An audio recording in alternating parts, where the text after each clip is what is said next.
Siendo a FAPSE, la Federación Argentina del Personal Superior de Energía Eléctrica, quien organiza estas jornadas, y tenemos el honor de recibirlo en Córdoba, desde APSES, que somos parte de la federación, y bueno, el ingeniero Díaz, ex activo de PEC y afiliado de APSE, y una persona muy conocedora del mercado eléctrico mayorista y parte fundamental de lo que ha sido la reforma del mercado desde el año 90 hasta la fecha, que nos va a acompañar en esta presentación. Bueno, quería agradecer a todos los presentes, principalmente a FAPSE a través de Fabián, quien es el presidente de la federación. Así que bueno, le voy a dar la palabra a él y bueno, agradecer a todos los presentes. Hola, buenas tardes. Antes que nada, quiero agradecer a los anfitriones que una vez más, al igual que años anteriores, hemos venido a Córdoba a seguir con estas jornadas de capacitación en un ámbito laboral y energético que, como políticas de Estado que se están implementando, requieren de una actualización de temas, sobre todo fundamentales que hacen a la energía eléctrica, que es lo relacionado con el mercado eléctrico y lo relacionado a las relaciones laborales en el ámbito tanto general de la ley de contrato de trabajo como de lo que específicamente se refiere al sector eléctrico. Agradecer nuevamente a Córdoba, agradecer a los presentes, agradecer a quienes vía internet y online se están comunicando y damos inicio a estas segundas jornadas de capacitación en Córdoba con la disertación del ingeniero. Muchísimas gracias. Buenas tardes. Mi agradecimiento a la comunidad de ser y darse compartir con ustedes esta jornada de capacitación y comentarles los principales aspectos del funcionamiento del mercado eléctrico mayorista, del mercado eléctrico minorista, y por qué es necesario regularlos a ambos.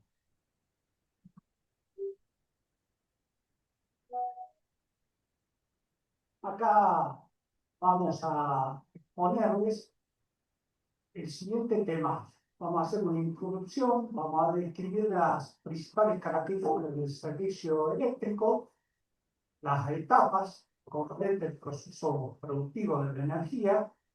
Luego ya desarrollaremos propiamente el mercado eléctrico mayorista, las normativas que regulan el mismo, los agentes e instituciones que lo constituyen, y finalmente daremos una breve explicación de su funcionamiento. Después desarrollaremos el mercado eléctrico minorista, su composición, las tarifas a usuarios finales, componentes, las tarifas de peaje.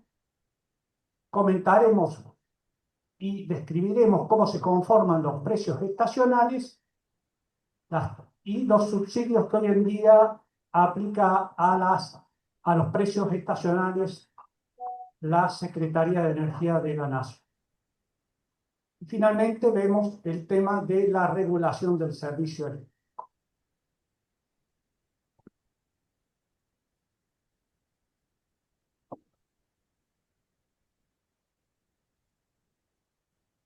La energía eléctrica es un servicio público porque básicamente cubre necesidades esenciales de las personas. En este sentido, como todos los servicios públicos, es prestado a través de redes domiciliarias y se caracteriza principalmente por ser una industria de capital intensiva. Es necesario grandes inversiones de capital para poder atender tanto la demanda actual como la demanda futura. El Estado, por ser justamente un servicio público, lo debe garantizar a través de acciones y regulaciones. En este esquema podemos ver todo el proceso productivo de la energía eléctrica. Como todos sabemos, la generación o producción de energía eléctrica se ubica cerca de las fuentes primarias de energía, las cuales por lo general están lejos de los centros de consumo. Por lo tanto, la energía producida debe ser llevada hasta los centros de consumo a través de un conjunto de instalaciones, que en el caso de la República Argentina, dada su vasta extensión geográfica, tiene importantes componentes. Necesitamos una red de transmisión en extra alta tensión, es decir, 500 kilovoltios, redes de transporte en 132 y 66 kilovoltios, y después finalmente sí la distribución secundaria a través de redes de media tensión y la distribución primaria a través de las redes de baja tensión 380 voltios. En el siguiente esquema sinóptico podemos ver lo que hemos descrito recién en forma más sintética. Tenemos la generación producida es llevada por las redes de transporte de alta tensión hasta las regiones eléctricas en que es dividido el país. En dichas regiones el transporte es realizado por empresas transportistas regionales conocidas con el nombre de DISTO. Estas son las que entregan en el nodo de compra a las distribuidoras, las cuales son las encargadas finales de abastecer a los usuarios. Dentro de las distribuidoras debemos distinguir tres tipos de distribuidoras. Las distribuidoras de jurisdicción nacional, de norte, de sur, que prestan el servicio en la capital federal y el conurbano bonaerense y están bajo la jurisdicción de la nación. Después, las distribuidoras provinciales que están dentro de las jurisdicciones locales o de jurisdicción de cada provincia. Y después hay un tercer tipo de distribuidoras que son las distribuidoras cooperativas. Estas distribuidoras pueden ser vistas desde dos puntos. Las que directamente están conectadas a las redes del transporte regional y adquieren la energía directamente del MEN, y desde el punto de vista del mercado eléctrico mayorista son distribuidoras a todos sus efectos.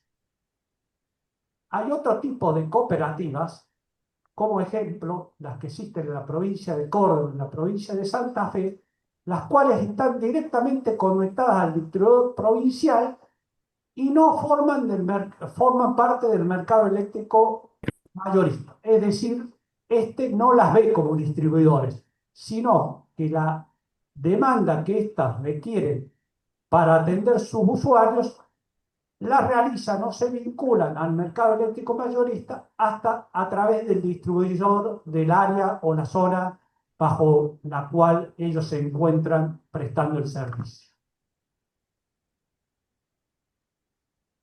Entrando al mercado eléctrico mayorista, siempre la pregunta es, ¿qué es el MEN?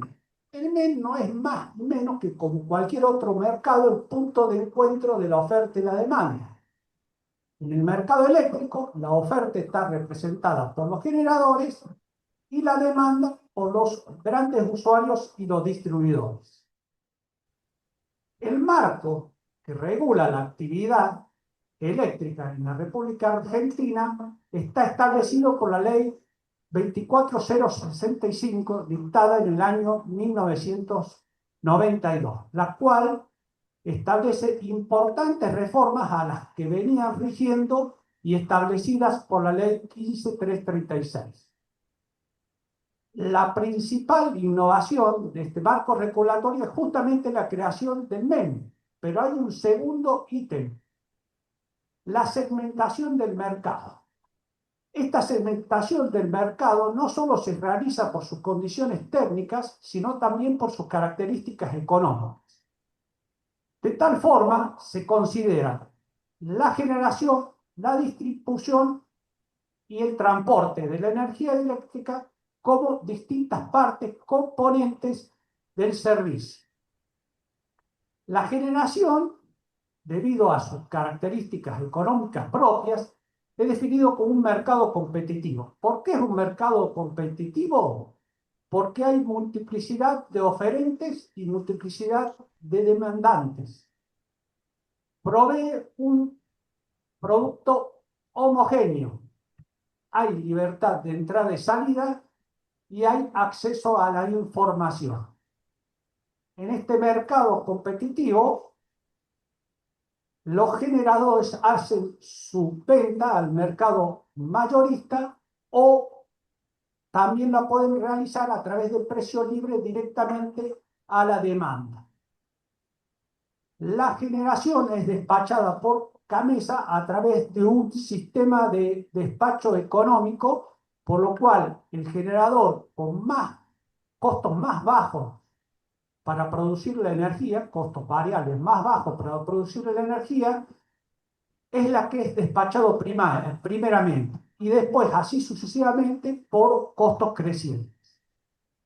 Y son remunerados todos los generadores a través del costo marginal de la última unidad demandada. Por su parte, es importante decir que la generación es declarada de interés general, porque está destinada a abastecer un servicio público, como hemos dicho, que es la energía eléctrica. Por su parte, el transporte y la distribución son servicios públicos de características monopólicas, por lo tanto, sus tarifas son reguladas.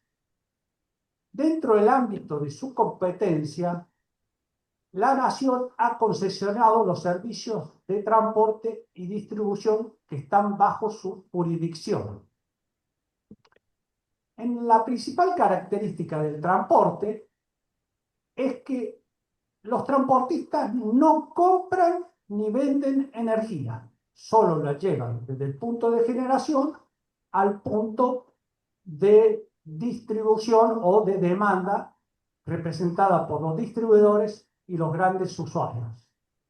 Otro ítem importante a considerar en las características del transporte es el libre acceso a las redes. Es decir, que el transportista no se puede oponer ante una solicitud de acceso para el uso de sus redes. Y otra característica fundamental, que el transportista no es responsable de la expansión del sistema, sino que las ampliaciones de estas redes se realizan a través de normas específicas dictadas por la Secretaría de Energía. Por su parte, el último eslabón que tendríamos en la segmentación es la distribución. En este caso, los distribuidores son encargados de la venta minorista. Si bien tienen la exclusividad zonal por tratarse de un monopolio natural, se les impone la obligación de abastecer toda la demanda actual y futura. Es decir, que la obligación del abastecimiento en el mercado eléctrico mayorista está puesta en la cabecera de los distribuidores, los cuales tienen que tomar todas las medidas necesarias para garantizar el abastecimiento de sus usuarios. Asimismo, existe un mecanismo que permite el traslado de los precios mayoristas a los usuarios finales. Este mecanismo, que ya lo hablaremos más adelante, se denomina pass-through, que no es más ni menos que el pase directo de los costos mayoristas a las tarifas minoristas.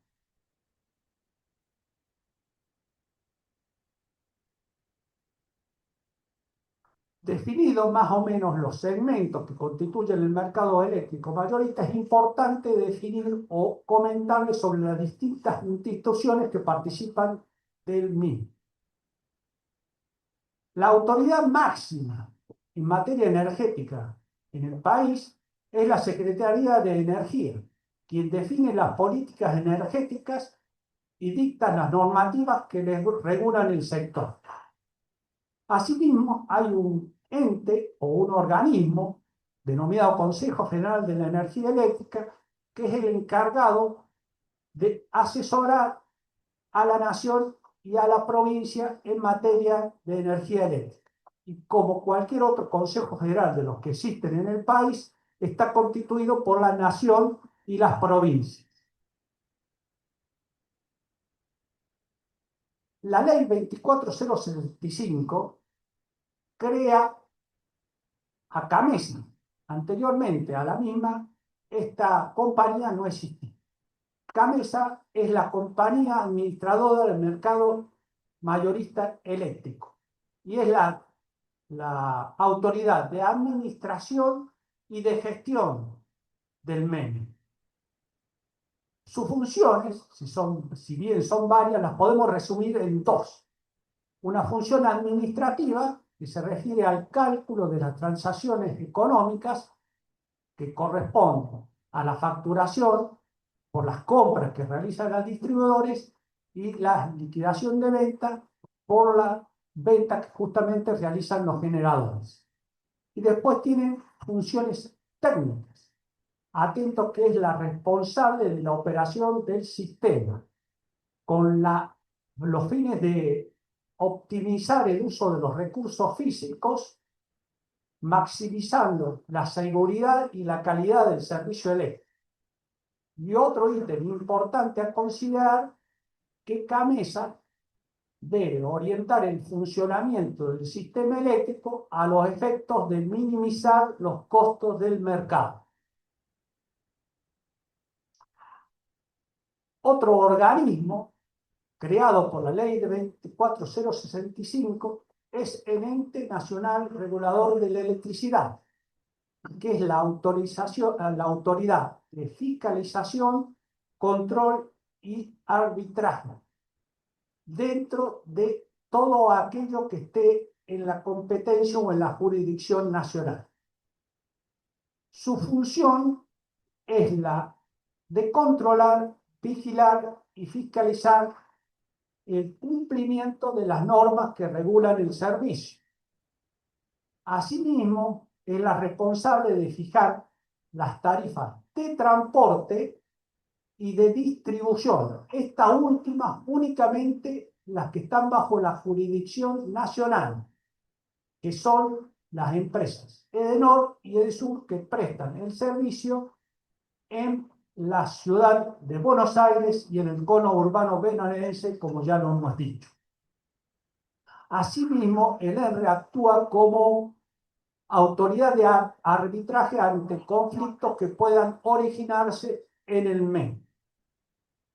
Y finalmente, otra función, entre varias, importante del ente regulador nacional, es convocar a las celebraciones de audiencia pública para tratar temas tales como la fijación de tarifas, ya sea de transporte o de distribución bajo su jurisdicción, como la de convocar para tratar temas referidos a la ampliación del sistema.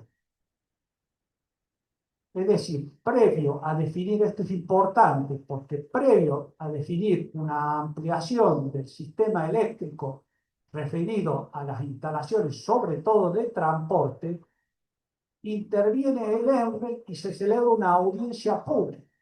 Ello atento al mecanismo que se ha definido para la expansión del servicio del transporte, en el cual el mismo es asumido por los beneficiarios de las obras que se promueven para su realización.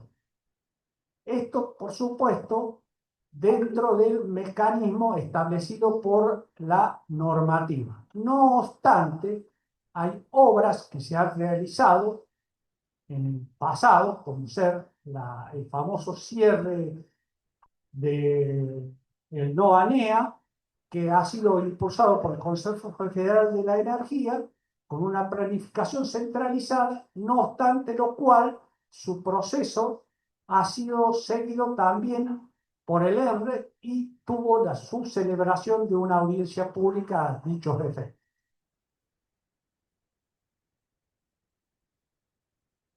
Los agentes ahora, una vez que hemos definido las instituciones que forman o constituyen el MEN, debemos referirnos ahora a los agentes que nos constituyen. Los cuatro agentes son los generadores, los distribuidores, los transportistas y los grandes usuarios. Cada uno de ellos se agrupa en asociaciones, como ser ADERA, AGERA, AGERA y ATERA.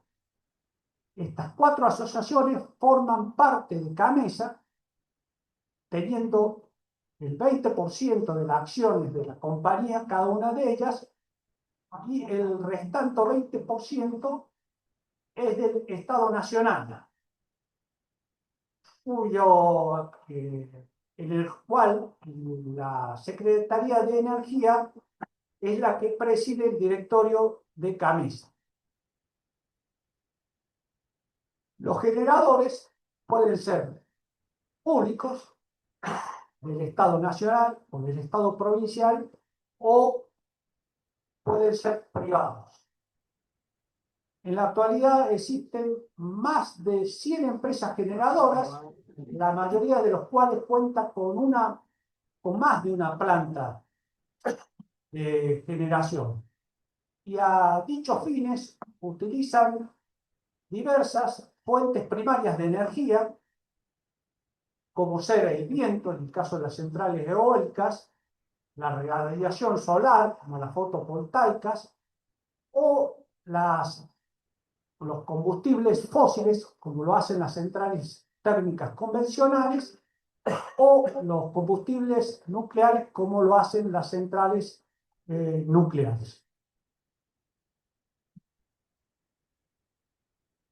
Entre los transportistas tenemos que distinguir al responsable del transporte en extra alta tensión 500 kilovoltios, que es la empresa Transener, y los responsables del transporte en las distintas regiones eléctricas denominadas distros.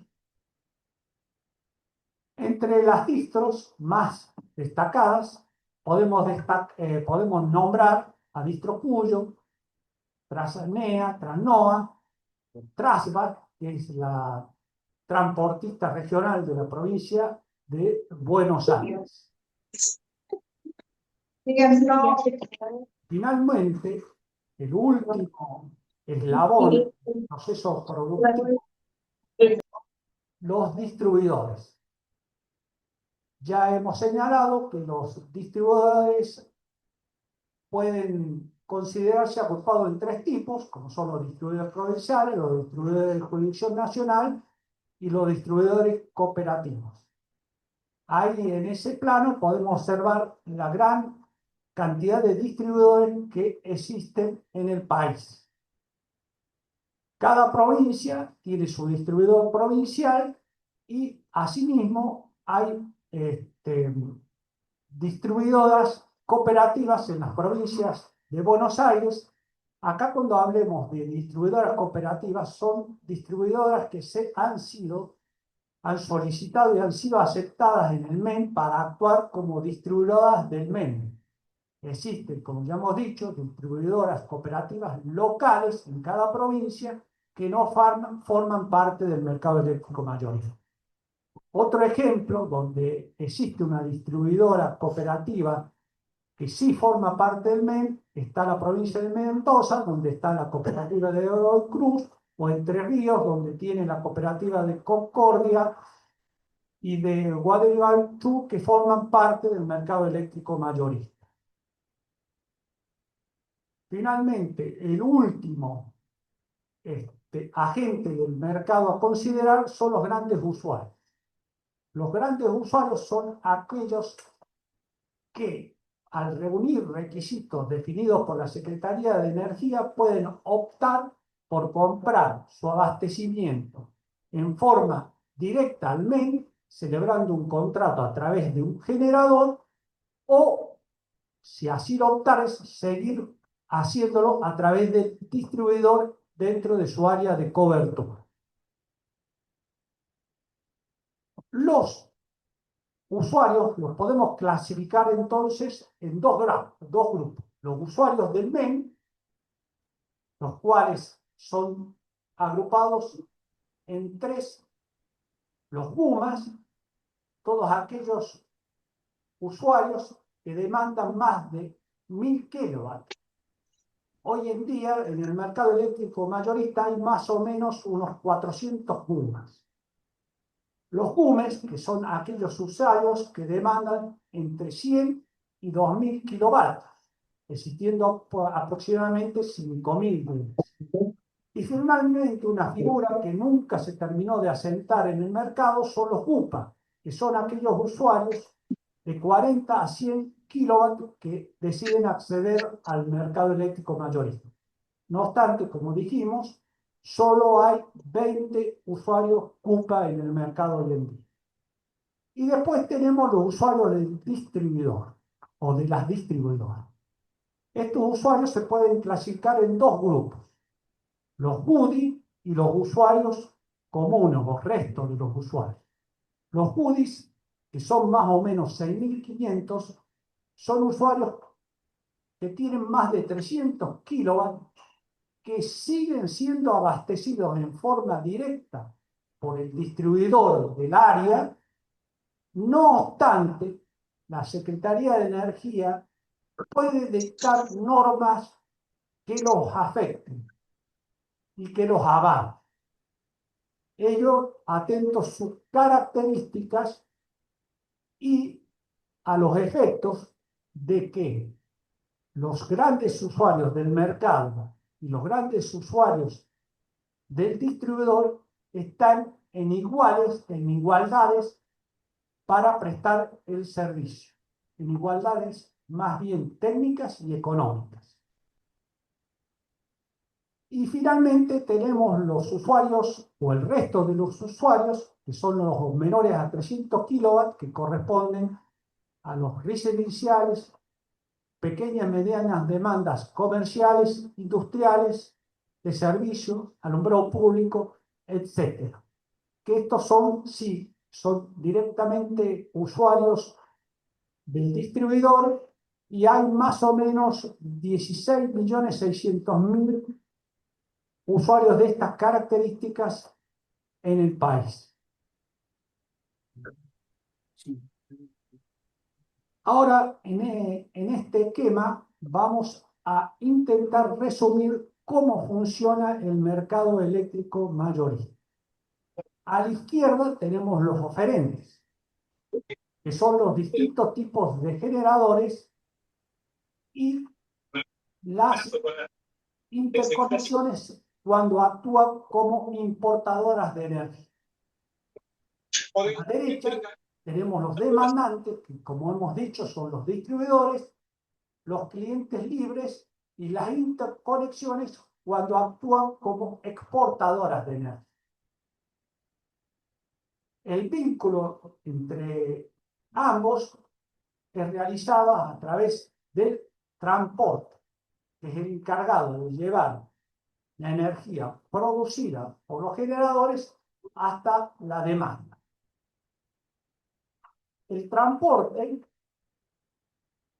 recibe por esta prestación una remuneración definida a través de cargos fijos por conexión y cargos fijos por capacidad de transporte, y cargos variables asociados a la pérdida de energía en la red del transporte.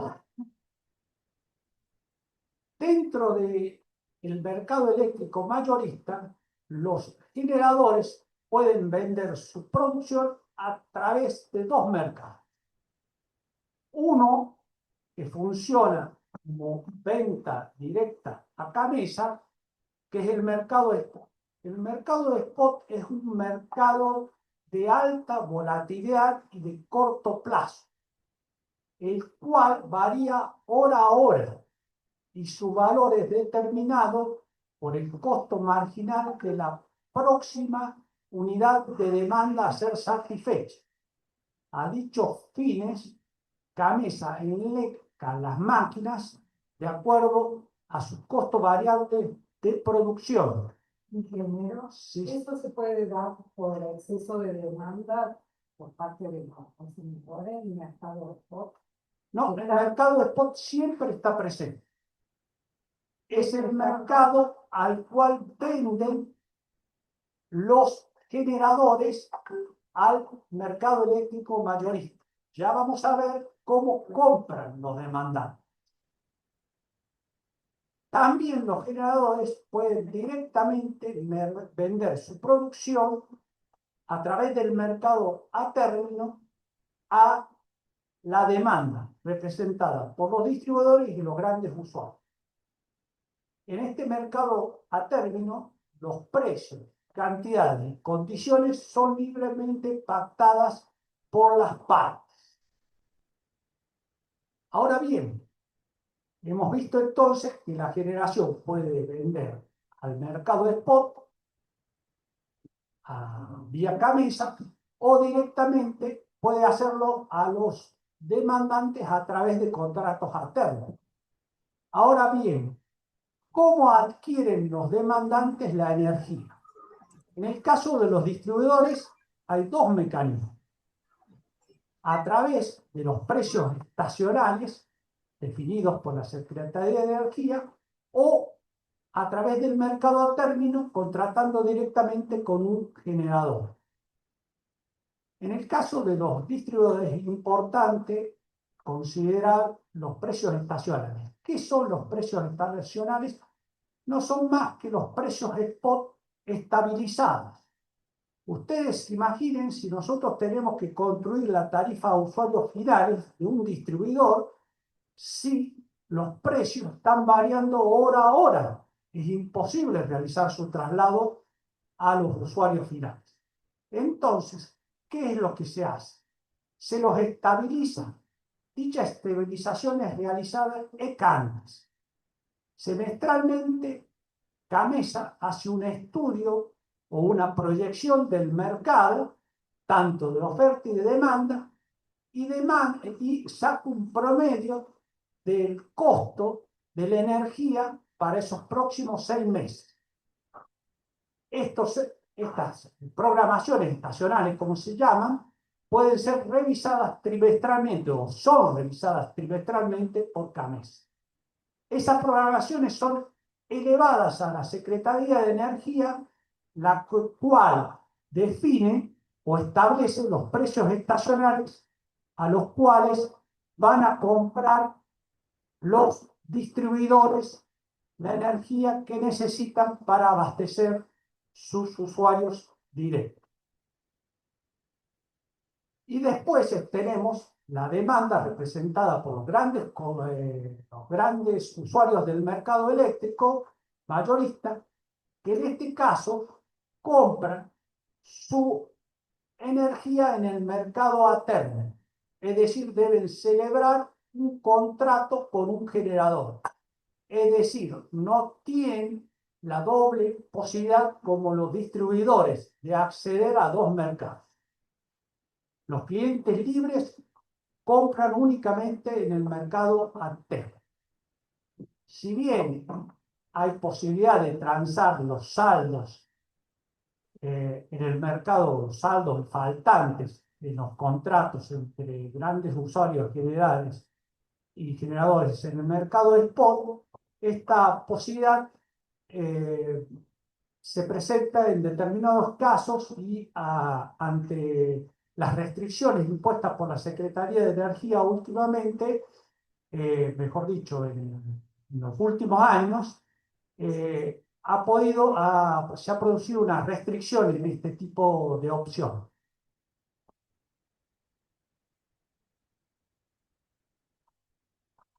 Bueno, perdón, pero me está superando la notebook.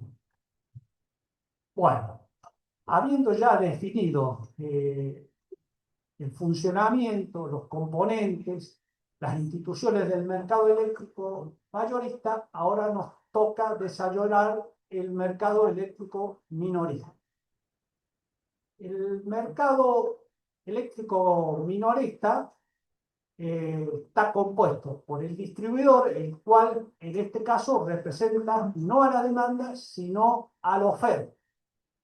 El distribuidor cumple dos funciones: la de distribución y comercialización de la energía eléctrica que adquiere en el mercado eléctrico mayorista para atender la demanda de los usuarios en su zona de cobertura. En el mercado eléctrico minoristas, como vimos siempre en todo mercado, está la oferta y está la demanda. En el mercado eléctrico minorista, la demanda está constituida por los usuarios que no cumplen los requisitos para comprar libremente la energía en el mercado eléctrico mayorista, o por aquella demanda que, si bien reúne los requisitos, opta por seguir siendo cliente directo del distribuidor. Es importante entonces decir que el distribuidor es el que vincula los mercados eléctricos mayoristas y minoristas. En este esquema vamos a explicarles cómo, a pesar de que existen grandes usuarios del mercado que ya no compran en forma directa la energía a través del distribuidor, su vinculación con el mismo aún se mantiene. ¿Por qué? Veamos los dos casos que nos ocupan. En el caso de los usuarios o los clientes finales atendidos por el distribuidor, el mismo actúa, como hemos señalado, como comercializador y distribuidor de la energía. Por lo tanto, su servicio comprende la compra por cuenta y orden de la energía mayorista para abastecer a los usuarios y el servicio de distribución, que equivale el servicio de cable para llevar energía del mercado eléctrico mayorista al mercado eléctrico minorista. Es decir, que en este caso hay una doble vinculación, una vinculación comercial y una vinculación física. En el caso de un gran usuario del menú, el cual ha optado por abastecerse directamente a través de un generador, el distribuidor ya no cumple la función de comercialización, pero sí mantiene el vínculo del mismo a través de sus redes. Es decir, que las redes del distribuidor prestan el servicio de peaje para que el gran usuario pueda llevar la energía que adquiere en el mercado eléctrico mayorista hasta su punto o nodo de compra. Ya vamos a explicar cómo se compone la tarifa de un usuario final y cómo se compone la tarifa de peaje, y vamos a ver que ambas están vinculadas. Las tarifas de usuarios finales tienen dos grandes componentes. Uno, el precio estacional del MEN, que corresponde a los costos de generación y transporte de dicho mercado, y el cual es sancionado por la Secretaría de Energía. Dicho costo o precio estacional es traspasado a las tarifas de usuario final a través, como dijimos anteriormente, un mecanismo llamado pass-through. ¿Qué significa esto? Que es un pase directo al distribuidor por su servicio de comercialización de la energía, no le queda renta alguna. El segundo componente de la tarifa usuario final es el valor agregado de distribución, el cual corresponde a los costos propios del servicio de distribución de energía eléctrica. El VAP comprende dos costos: el costo de capital y el costo de operación y mantenimiento de la red. En este caso, este último representa o está constituido por los gastos en personal, gastos de materiales, impuestos, servicios contratados a terceros. Al precio estacional definido por la Secretaría de Energía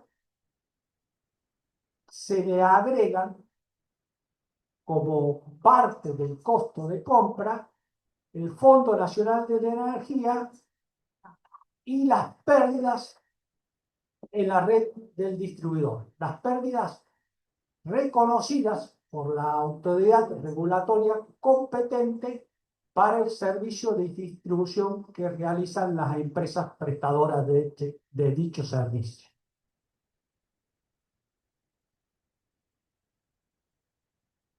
Bueno, hemos dicho en definitiva que un usuario directo del distribuidor tiene integrada su tarifa por dos componentes: el costo de compra del mes y el valor agregado de distribución.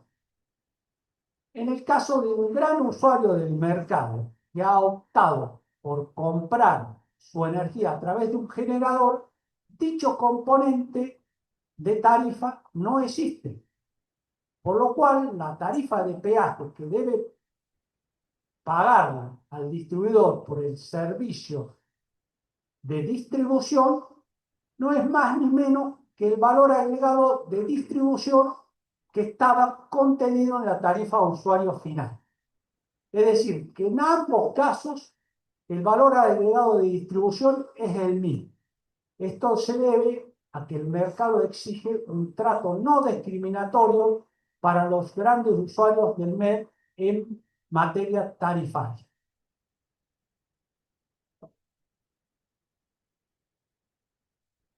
Acá vamos a comentarles algunos conceptos importantes y actuales en la operación del MED referido a los precios y costos. Actualmente, en julio del 25,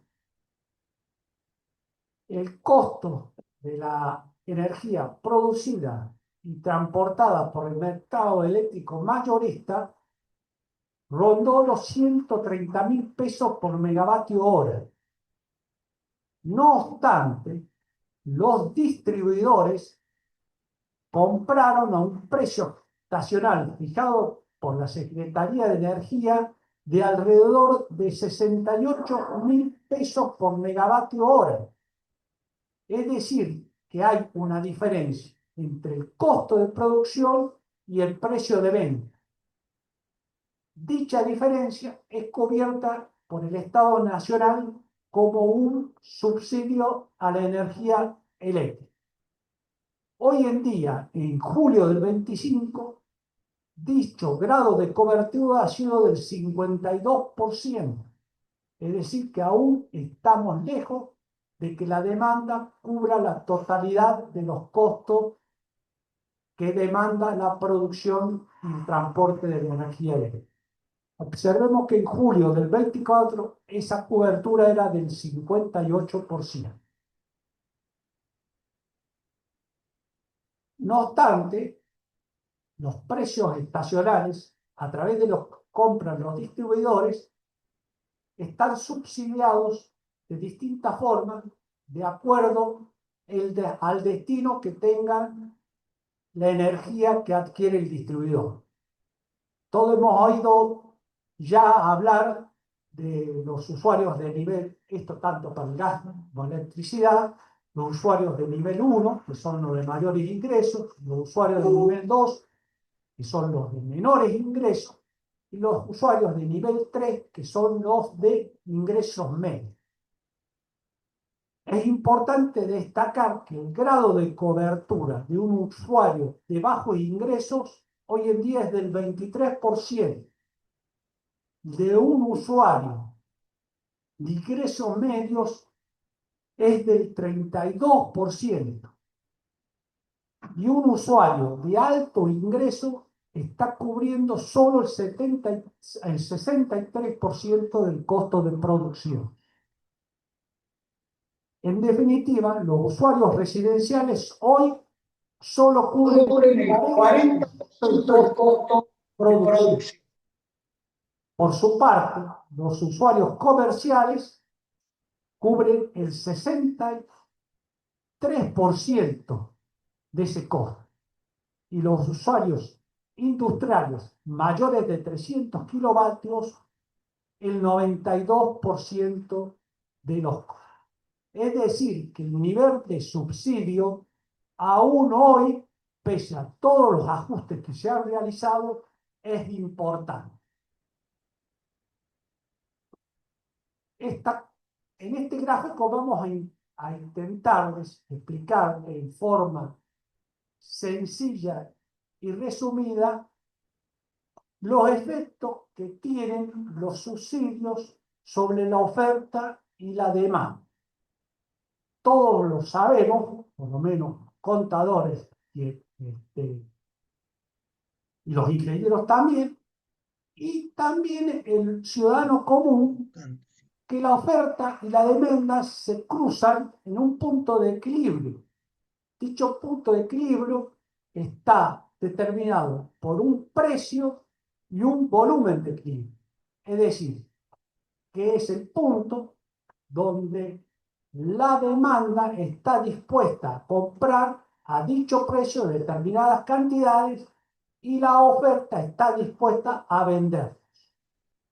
Si yo o la autoridad competente establece un precio por debajo del nivel de equilibrio,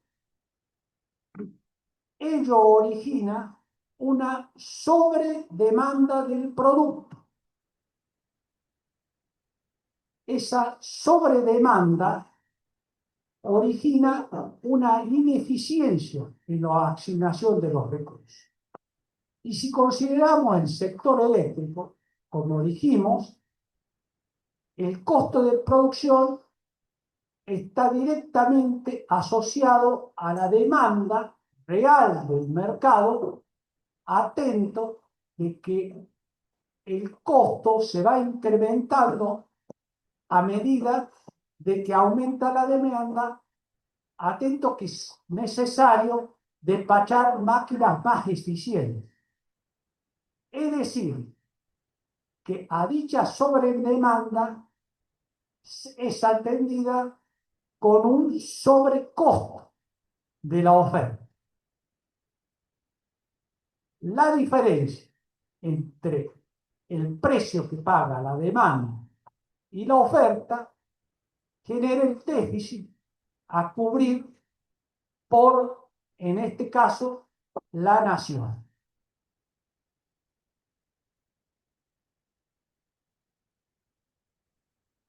Finalmente, vamos a explicar en forma somera por qué debe ser regulado el servicio público de energía eléctrica.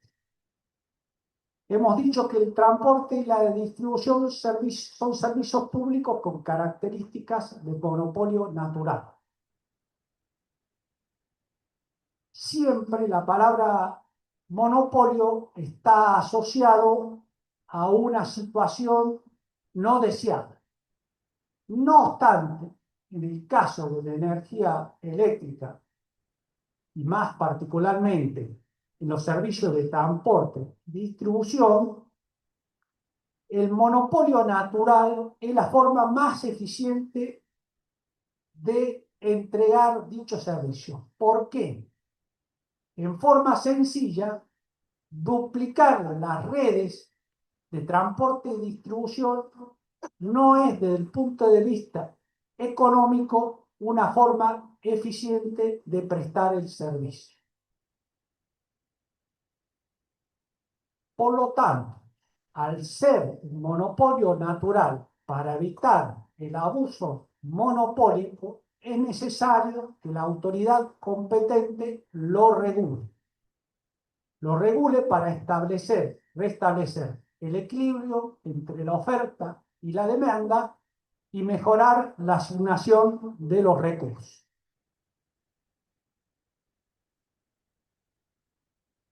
En la regulación debemos distinguir dos jurisdicciones, la jurisdicción nacional y la jurisdicción provincial.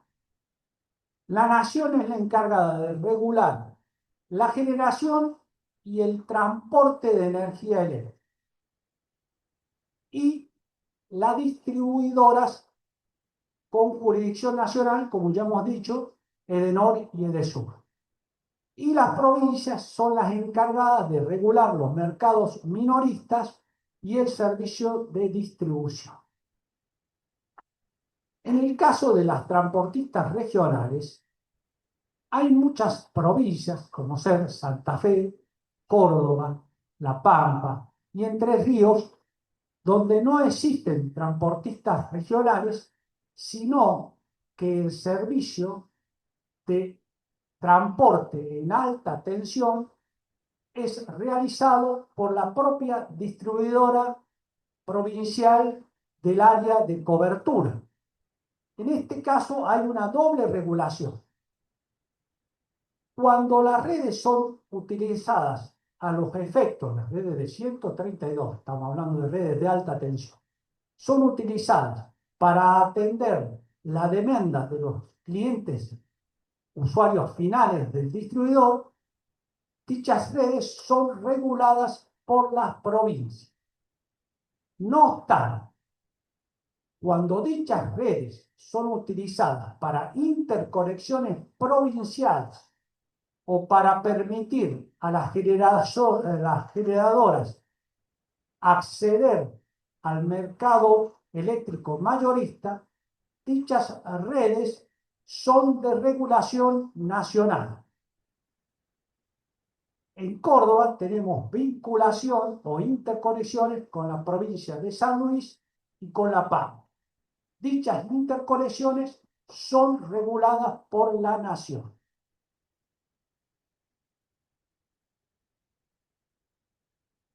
Es decir, que en definitiva, el ENRE controla a los generadores y transportistas de todo el país y a las distribuidoras de jurisdicción nacional asentadas en la ciudad de Buenos Aires, en el cono urbano bonaerense. Estos son las empresas Edenor y Edesur. A su vez, los entes reguladores provinciales controlan a las distribuidoras que atienden o cubren el servicio dentro de las distintas provincias del país. ¿Qué herramientas tienen los entes reguladores para regular el servicio de distribución? No hay mejor herramienta que los incentivos. Incentivar la eficiencia de las empresas. Las empresas distribuidoras gozan de exclusividad zonal, es decir, que hay un control de la entrada, es decir, que la área de cobertura, ellas son las únicas prestadoras. No obstante, a la exclusividad zonal se le otorga o se le impone la obligación de servir, es decir, deben abastecer toda la demanda, tanto actual como futura. A las tarifas reguladas por las actividades, digamos, los entes reguladores competentes en cada jurisdicción. También se les imponen las normas de calidad de servicio, es decir, las prestadoras deben atender la demanda con una determinada calidad de servicio, y en caso de que las mismas sean incumplidas reciben una penalización, la cual es trasladada a los usuarios como una bonificación en las facturas. Y una herramienta muy poderosa para la regulación es la comparación. Si nosotros comparamos el desempeño de empresas distribuidoras de similares características, podemos definir cuál de ellas está operando con eficiencia y cuál lo hace con ineficiencia. Eso a los efectos de definir en futuros periodos tarifarios el nivel de precios que se le va a permitir cobrar a las distribuidoras. Bueno, esto es más o menos todo lo que tengo para decirles. Ahí tengo algunas conclusiones, pero a fines de no exceder ya el tiempo que se me otorgó para mi exposición, y atento que las mismas solo terminan reiterando lo que ya hemos dicho varias veces a lo largo de la exposición, eh, doy por finalizada la exposición, agradeciéndoles su atenta deferencia de atender la exposición realizada.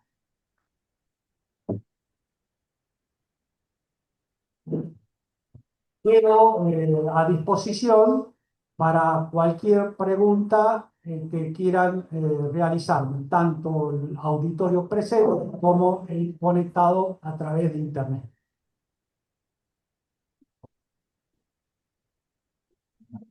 ¿Alguna consulta? ¿Alguna pregunta? Bueno, quiero aprovechar que lo tengo un ingeniero presente, persona con un conocimiento tan profundo del mercado. ¿Cómo se plantea en términos del mercado eléctrico, digamos, la expansión de la generación, teniendo en cuenta, digamos, la falta de incentivo tarifario, ya que tenemos hoy cubriendo ese déficit eh, económico a través del gobierno nacional? ¿Y qué está pasando como primera pregunta, ¿no? ¿Cómo se incentiva la generación en este ámbito? Y esta última novedad que hemos tenido de que la balanza energética ha sido positiva en términos de exportación con relación a la importación de energía eléctrica. No sé si... Sí, está clara la pregunta porque es un interrogante que surge hoy en día a toda la población. El mercado eléctrico en los últimos años ha sido muy intervenido. Todo lo que yo me he extendido para explicarle son los fundamentos con los cuales funcionaría un mercado eléctrico donde no está intervenido por el Estado los precios y digamos, las señales del mercado actúan libremente. Eso ha originado, atento, las tarifas que no reconocen los costos en el caso de la transmisión y de la distribución, una desinversión en dichos mercados. Pero también en el mercado de la generación ha habido pocos incentivos para instalar nueva generación, lo cual ha originado un déficit en la oferta. Hoy en día, si bien la potencia instalada está cerca de los 43.000 megavatios hora y la demanda máxima del sistema rondó en este verano los 32.000 o 33.000 megavatios hora, esta demanda máxima hoy en día se produce en los veranos y en las horas de máximo calor. Es decir, que el pico es de verano, netamente de verano, por el tema de la refrigeración. Si bien pareciera que existe una oferta suficiente para atender la demanda, esta oferta, sobre todo la térmica, no siempre está disponible y siempre existen máquinas que por diversos motivos están en mantenimiento, ya sea preventivo o correctivo. Hoy en día tiene una importante participación en el mercado eléctrico mayorista, la energía renovable. Esta energía renovable no entrega potencia, es una energía no firme, por lo que su producción depende de existencia o no de la fuente primaria de energía, un generador eólico que no tiene viento, no funciona en las horas donde no sopla, un generador fotovoltaico en las horas que no hay radiación solar no funciona. Todo eso hace que el sistema esté, desde el punto de vista de la oferta y de la demanda, trabajando en forma muy acotada. En el actual funcionamiento que pretende el gobierno nacional del mercado, cómo se pretende incentivar la instalación de generación, es volviendo a un sistema de precios y de remuneración de la generación que incentive justamente la instalación de generación. En este sentido, ya la Secretaría de Energía ha remitido una nota a Gamesa donde se trazan los principales lineamientos para la normalización del sector eléctrico. Pero básicamente, para incentivar la instalación de generación, se está pretendiendo volver a la remuneración por costos marginales, de tal forma que haya incentivos para la instalación de nueva generación. Muchas gracias, ingeniero. ¿Alguna otra consulta? Sí. Tiene la energía renovable en el matriz de la que Hoy en día tenemos que distinguir dos tipos de energía renovable. La energía renovable hidráulica mayor a 50 kilowatts, que es la generación hidráulica que comúnmente hemos manejado nosotros, Chocón, Salto Grande, Yacyretá, la cual está en números aproximados del orden del 22%. Obviamente esto depende de la época del año. Y la energía renovable fotovoltaica, eólica, de biomasa o biogás representa aproximadamente el 16% de la energía demandada por los usuarios consumidores del mercado. Es decir, que la energía renovable aproximadamente ronda el 40% de la energía. Es decir, que aún hoy en día el 58% de la energía es provista a través de generación térmica que utiliza combustibles fósiles. Y, si mal no me acuerdo, creo que la generación térmica con nuclear representa más o menos el 4% de la energía. Es decir, que aún estamos lejos de tener una matriz energética renovable. Muchas gracias, ingeniero.